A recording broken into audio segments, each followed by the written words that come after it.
Hello, my beautiful people. Thanks for visiting Docentes DigitalesTV. In this video, we're going to do the feedback session for our previous episode. If you're here for the first time, I recommend watching the last video where we talked about how Netflix took over American TV. Now it's time to test what you've learned. Let's begin. Did Netflix start as a streaming platform in 1997? No, it started as a DVD rental service. Did Netflix launch streaming in 2007? Yes, that was the year they began streaming content online. Is Stranger Things a Netflix original series? Yes, it's one of their most popular original shows. Did Netflix win awards for its original content?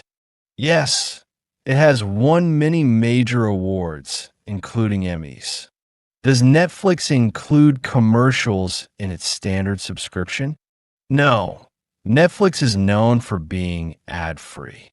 Is binge watching related to traditional TV schedules? No, it's about watching many episodes in one sitting. Something Netflix made popular.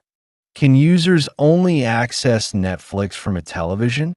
No, you can watch Netflix on computers, phones, tablets, and more. Did Netflix ever offer physical DVDs? Yes, that was its original business model. Is Netflix only popular in the United States? No. It's a global company with subscribers in many countries. Has Netflix remained the only major streaming platform? No. Now it competes with others like Disney Plus, Hulu, and Amazon Prime. Watch this video again to reinforce everything you've learned. And don't forget to subscribe so you're always ready for the next great lesson in English and American culture. See you in the next adventure.